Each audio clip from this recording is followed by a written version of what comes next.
Welcome to daily blog उभरता Bharat channel.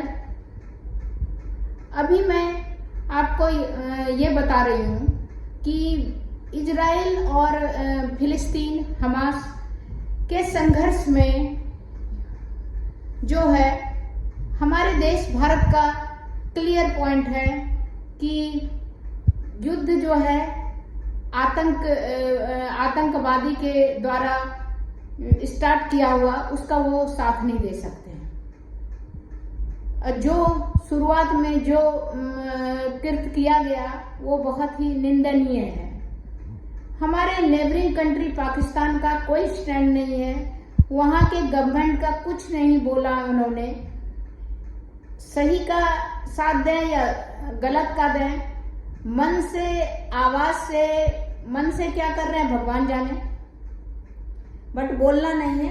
But वहाँ के जो नागरिक हैं वो जो है फिलिस्तीन का साथ देंगे, हम तो चले जाएंगे, हम तो जज्बे वाले कौम है, हम तो ये करेंगे वो करेंगे। भाई फिलिस्तीन का अगर साथ तुम दोगे और लड़ाओगे, अभी तो इतना बमबारी हो रहा है, सो आपका आप देखिए, आपका जो है आप ही के फ्रेंड जो है मिस्र क्यों अपना बॉर्डर लॉक कर दिया है, क्यों नहीं आने दे रहा है। अब रोहिंग्या के तरफ दर बदर भटकाएंगे इनको भी, इसको भी। इतना लाख जो बेघर हुआ है उसको आप अपने अपने कंट्री में बुला लीजिए ना। लड़ने के बजाय आप उसको शेल्टर का अरेंजमेंट कीजिए। लड़ने का जज्बा उसके पास भी है, जो इतना बड़ा कांड कर चुका है वो जज्बा के साथ लड़ रहा है, इतना को बेघर कर रहा है। बेघर आदमी को शेल्टर का अरेंजमेंट कीजिए अगर थोड़ा सा अकल है तो और उसको भड़का के लड़ा के उसको सत्यानाश करना है। अपना तो है ही आटा आटा के बोरी में मरने वाला स्थिति। आप दूसरे को कम से कम समझा के जज्बे को छोड़िए, शेल्टर का अरेंजमेंट कीजिए, उसके बीमारी का अरेंजमेंट कीजिए। सारे कोई भी कंट्री जितना भी उसका दोस्त बनने का दावा देता है, कोई भी उसको पनाह नहीं देगा, कोई भी नहीं रखेगा।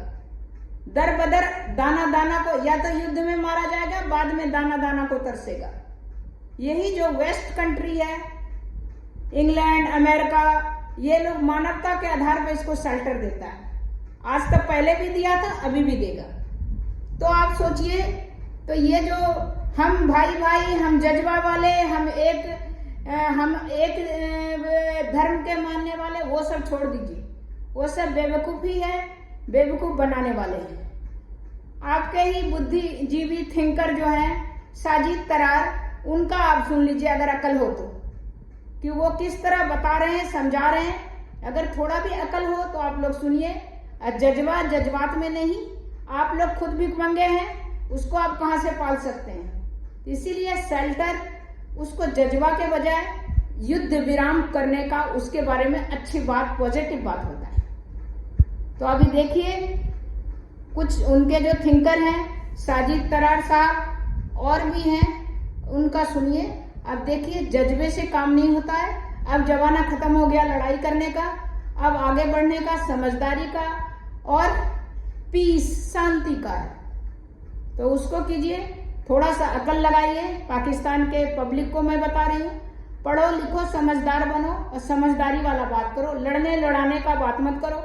उसकी शेल्टर, उसको खाने पीने का, जो बेघर हो गया उसको आप घर दोगे, खाने का दोगे, रहने का दोगे, क्या करोगे? आपके कंट्री में आ जाएगा, रहने दोगे? तो सोचो, खाली लड़ने के बाद का क्या रिजल्ट है वो सोचो ना, पहले लड़ने से पहले। अभी तो ये तो अटैक हुआ, इसके बाद देख रहे हैं आपका परिणाम क्या हो रहा है। तो शांति का आप बात करो, शांति रहना बहुत जरूरी है हर जगह। हमारा देश, हमारे प्रधानमंत्री जी शांति के दूत हैं, सही का साथ देते हैं, जो गलत है उसका साथ नहीं देते। इसीलिए हम पाकिस्तानी पब्लिक से भी मैं बोलती हूँ कि सिंपल आप सोचिए, जज्बे वाला, लड़ाई वाला हम चले जाएंगे, कुर्बान हो जाएंगे, उससे नहीं है। जो बचा है उसको खाना चाहिए, उसको छत चाहिए, वो कहाँ से आप देंगे? उसके लिए फिर आपको वेस्ट अमेरिका, इंग्लैंड सब पर करना पड़ेगा। वो कोई नहीं देगा किसी को। वो भूखे तड़प तड़प के मर जाएगा। इसीलिए सोचिए, थिंक अबाउट, सोचिए। आपके ही कुछ बुद्धिजीवी हैं, वो आपको समझा रहे हैं, उनका बात समझिए, देखिए उनका बात, और उसको लाइए अपने, उसको दिमाग में लाइए। Of support that we got from the Prime Minister, who in the same day, in Saturday, when the full picture was not even there yet, among the first in the world. Israel के envoy हैं, वो काफ़ी emotional हो गए और उन्होंने कहा कि जो काम इंडिया ने किया है इजराइल के लिए वो कोई नहीं कर सका। इसराइली फौज ने गजा का वस्ती इलाका खाली करने के लिए 24 घंटों का अल्टीमेटम दे दिया। बरतानवी खबर एजेंसी के मुताबिक अक़वाम मुत्तहिदा से कहा गया कि वादी गजा से तमाम फलस्तीनियों को जनूबी हिस्सों में मुंतकिल कर दिया जाए। उन्होंने कहा कि मोदी पहला बंदा है कि जिसने हमास के इस दहशतगर्दी को कंडेम किया। उस वक्त तक दुनिया में किसी ने नहीं किया था, तो इंडिया वो पहला कंट्री। ये जाए ना जाए, वहां की उनकी मदद करें जाके, पर ट्विटर के साथ उनको पानी नहीं मिलेगा। सुन लो गौर से बात ये, और ना तुम्हारे ये गंद से जो सारा दिन बकते हो, ना भारत का नुकसान होता है। वो तरक्कियों के उस लेवल पे जा रहा है, उनसे कुछ इंग्लिश ही सीख लो, उनसे कुछ आईटी सीख लो, इंसानियत सीख लो उनसे। इजराइल इज रेडी कि वो वहां पर दाखिल हो जाए, उसकी जो जमीनी फौजें हैं वो गजा में दाखिल हो जाए। और 2 ही दिन में इनकी तो हेंकड़ी निकाल दी इजराइल वालों ने, और ये अब तराई मचा रहे हैं, माफी दे दो माई बाप, ये बातें बोल रहे हैं। ये 2 दिन में ये लंबे लेट गए, ये चक्कर है। ये तो मुसलमान, हम किसी के सामने झुकते नहीं है, 2 दिन में ये तो झुक गए। But nobody is consulting with Pakistan. Barrister हमने 70-75 साल इसी चीज में लगा दिए। अब इस पे असर क्या होगा? जहां जहां मुसलमान दुनिया में बैठा है वो इसके भुगतेगा। होने की बात कही थी। हमास के साथ युद्ध में भारत से मिले सपोर्ट से इजराइल भावुक हो गया है। वह इसके लिए भारत का आभार जताते हुए थक नहीं रहा। भारत में इजराइल के राजदूत नाओर गिलोन ने कहा है कि जैसा सपोर्ट उन्हें भारत से मिला है उसे इजरायली भूल नहीं पाएंगे। प्राइम मिनिस्टर नरेंद्र मोदी का जिक्र करते हुए गिलोन बोले कि वह हमले की आलोचना करने वाले पहले वर्ल्ड लीडर्स थे। शनिवार को जिस दिन इजराइल पर हमला हुआ था, प्राइम मिनिस्टर मोदी ने उसी दिन खुले शब्दों में इसकी निंदा की थी। गिलोन ने कहा कि भारत और इजराइल की नजदीकियां शब्दों में बयान नहीं की जा सकती। हमास के साथ युद्ध में भारत का सपोर्ट पाकर इजराइल गदगद है। गिलोन ने कहा कि इस तरह का व्यापक और मजबूत समर्थन उनके लिए अभूतपूर्व है। भारत और इजराइल के बीच नजदीकियों को शब्दों में बयान नहीं किया जा सकता। इजराइल के एनवॉय हैं, वो काफी इमोशनल हो गए और उन्होंने कहा कि जो काम इंडिया ने किया है इजराइल के लिए वो कोई नहीं कर सका। और उन्होंने कहा कि इंडिया के प्राइम मिनिस्टर नरेंद्र मोदी की तरफ से उस वक्त हमास को कंडेम किया गया जिस वक्त किसी ने भी नहीं किया था ये कदम उठाया। उन्होंने कहा कि मोदी पहला बंदा है कि जिसने हमास के इस दहशतगर्दी को कंडेम किया। उस वक्त तक दुनिया में किसी ने नहीं किया था, तो इंडिया वो पहला कंट्री, फर्स्ट कंट्री बन गया है कि जिसने हमास की दहशतगर्दी को कंडेम किया, जो उस वक्त हमास ने हमला किया था इजराइल पर। और उसके बाद फिर उन्होंने कहा कि उसके बाद फिर उन्होंने कॉल भी की, टेलीफोन भी किया, और उसके ऊपर उन्होंने कहा कि जो इंडिया का सोशल मीडिया है उसकी बड़ी तारीफ की उन्होंने। और उन्होंने कहा कि इंडिया का सोशल मीडिया इतना अमेजिंग उनको नज़र आ रहा है, और जो एम्बेसी की तरफ से भी ट्वीट्स आ रही हैं, तो ऐसा लगता है कि वो अगर एक वॉलंटरीली जो लोग काम करना चाहते हैं इंडिया की तरफ से, उनकी एक अलग ही आईडीएफ, उनकी फौज जो है बन सकती है, वो बना सकते हैं। बड़ी तफसीली उन्होंने गुफ्तगू की है, और इस पे जो है वो पता चल रहा है कि वो मजीद दोनों करीब आ गए। थोड़ा सा मैं आपको सुनवाई देती हूँ उनकी बात। From the Prime Minister, who in the same day, on Saturday, when the full picture was not even there yet, among the first in the world, came out tweeting a very clear condemnation and support to Israel.